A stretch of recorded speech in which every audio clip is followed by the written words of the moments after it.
Hello बच्चों, आज हम पढ़ेंगे वर्णमाला। छोटा आ से लेकर ज्ञा तक पढ़ेंगे और जितने भी क्वेश्चन बनते हैं उन सबको कवर करते हैं। तो वीडियो को लास्ट तक देखें, स्किप ना करें। और बहुत अच्छी वीडियो होने वाली है, बहुत इंटरेस्टिंग, बहुत इंपॉर्टेंट वीडियो होने वाली है। तो देर नहीं करते हैं, स्टार्ट करते हैं। वर्णमाला छोटा आ से लेकर ज्ञा तक ये वर्णमाला होता है, मगर छोटा आ से लेकर औ तक ये स्वर होते हैं। ठीक है, वो मूल ध्वनि जिसके टुकड़े न हो सके वो वर्ण कहलाती है। वर्ण और अक्षर एक ही होता है। जैसे छोटा आ से लेकर ज्ञा तक अक्षर की, वर्ण की बात हो रही है। ठीक है, आदि बातचीत में हम वाक्यों को प्रयोग करते हैं। वाक्य शब्दों से बनते हैं, वर्ड से शब्द बनते हैं और शब्दों से वाक्य बनते हैं। शब्द ध्वनि से नीचे दिए गए शब्दों और उनकी ध्वनियों को पढ़िए और समझिए।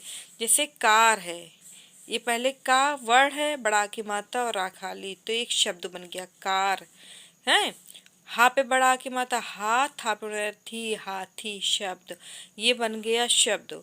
अब हा अक्षर है, वर्ड है, मतलब था भी वर्ड है, मगर मात्रा वात्रा लग के ये एक बन गया शब्द। वर्णमाला किसी भाषा सभी वर्णों का क्रमबद्ध समूह वर्णमाला कहलाता है।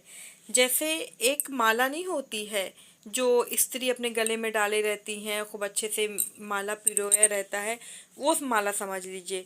ठीक है, उस तरीके से वर्णमाला भी होती है, छोटा आ से लेकर ज्ञा तक। ठीक है, इसके दो भेद होते हैं, जैसे स्वर, स्वर और व्यंजन। स्वर जो है जिन वर्णों का उच्चारण किसी अन्य ध्वनि की सहायता के बिना बिना होता है उन्हें स्वर कहते हैं। स्वर जो है स्वतंत्र होते हैं, इनको जो है किसी की सहायता से बोलना नहीं पड़ता, ये खुद अपने आप में है। इनको जो है छोटा आ ऐसे बोल सकते हैं, बड़ा आ, छोटी ई। देखिए इसमें ये खुद एक मात्रा है, इनके ऊपर कोई मात्रा वात्रा नहीं लगी, ये खुद एक मात्रा है। एक हिसाब से इनको समझ लीजिए ये राजा है, ये स्वतंत्र होते हैं। ठीक है, व्यंजन, व्यंजन जो है अभी समझ लीजिए एक हिसाब से पर्जा है, एक हिसाब से पर्जा है। इनको अगर बोला जाएगा तो ये स्वरों की सहायता ही से इनको लेकर बोला जाएगा। अगर का भी लिखा है तो का प्लस आ हो गया, खा भी लिखा है, अगर खाली खा लिखा है तो खा प्लस आ, मतलब छोटा आ तो हर चीज में जुड़ा रहता है, तो ये स्वतंत्र नहीं होते हैं। व्यंजन जो है स्वरों की सहायता से बोले जाते हैं, स्वरों की सहायता के बिना इनका कोई मूल्य नहीं है। ठीक है, जिन वर्णों को बोलते समय स्वरों की सहायता ली जाती है उन्हें व्यंजन कहते हैं। मुख्य रूप से 33 व्यंजन होते हैं। 5 व्यंजन वर्णों के समूह को वर्ग कहते हैं। प्रत्येक समूह के पहले व्यंजन वर्ण के नाम पर वर्ग का नाम होता है।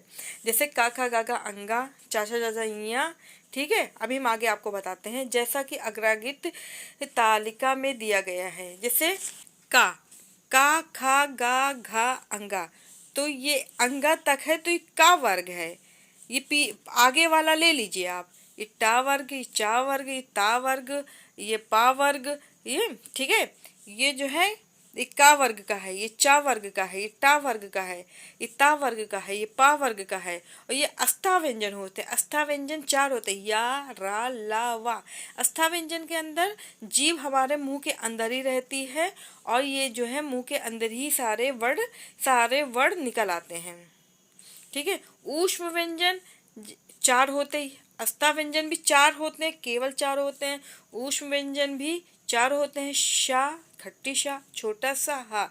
इनको बोलते समय जो है जीभ जो है रगड़ती है और गर्म वायु निकलती है। ऊष्म का मतलब ही होता है गर्म। ठीक है, तो गर्म हवा निकलती है, तो इस वजह से इनकी जो है ये वर्ण निकलता है, तो इनको कहते हैं ऊष्म व्यंजन। ऊष्म व्यंजनों की संख्या 4 होती है, अस्था व्यंजनों की संख्या भी 4 होती है। ठीक है, अड़ा और ढ़ा वर्ण शब्द के प्रारंभ में कभी नहीं आते। ठीक है, प्रारंभ में मतलब शुरू में कभी नहीं आते। अयोगवा दो, एक अंग होता है, एक आहा होता है, क्योंकि अंग और आहा ये ना तो स्वर है और ना ही तो व्यंजन है। ये जो है अयोगवा 2 होते हैं, अंग और आहा। ठीक है, अनुस्वार, ये दे अनुसार, ये अंग, अनुनासिक चंग की बिंदी और विसर्ग, ये जो आहा, जो आहा होता है, ये तीनों अयोगवा कहलाते हैं। इन्हें भी स्वरों की सहायता के बिना नहीं बोला जा सकता।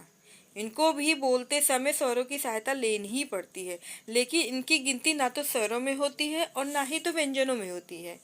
ठीक है, अनुस्वार, अनुस्वार अपने से पूर्व वर्ण के ऊपर बिंदु वो ये देखिए बिंदु रूप में लगता है।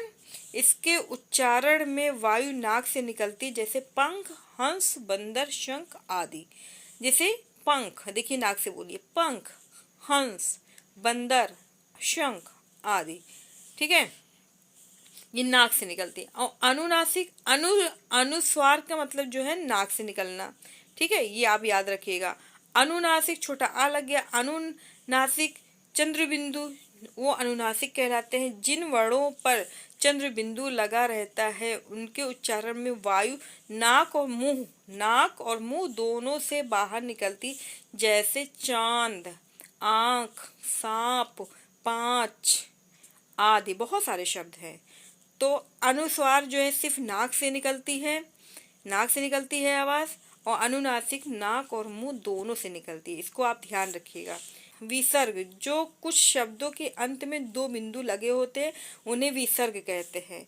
जैसे ये देखिए दो बिंदु लगे हैं, जैसे आहा नहीं होता है, अंग और आह हमारे कुछ नहीं, बचपने में सबने पढ़ा है ये। ठीक है, तो विसर्ग कहते हैं। जैसे प्रातः, प्रायः, नमः आदि। संयुक्त व्यंजन दो व्यंजनों के मेल से बने संयुक्त व्यंजन कहलाते हैं। हिंदी वर्णमाला में छ, त्र, ज्ञ, श्र 4 संयुक्त व्यंजन माने गए हैं। ये निम्न प्रकार के बनते हैं, जैसे का और खट्टी शा और छोटा आ मिला के हो गया छा। ठीक है, त्रा, ता और रा छोटा आ मिला के बन गया त्रा। ज्ञा, जा और इया और छोटा आ मिला के हो गया ज्ञा। और शा और रा और छोटा आ मिला के हो गया श्रा। छोटा आ तो छोड़ दीजिए, ये स्वरों की सहायता ही से ही बोले जाएंगे। ठीक है, मगर का और खट्टी शा छा, ता और रा त्रा, जा और इया ज्ञा, और शा और रा श्रा।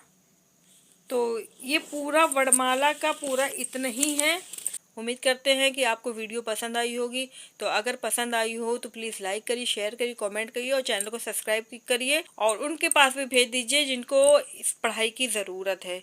तो कोई भी बच्चा, हाई लेवल का, लो लेवल का बच्चा, कोई भी अपनी तैयारी आराम से कर सकता है। अगर समझ में नहीं आया होगा तो कमेंट में बताइएगा, हम और अच्छे से समझा देंगे आपको। तो ठीक है,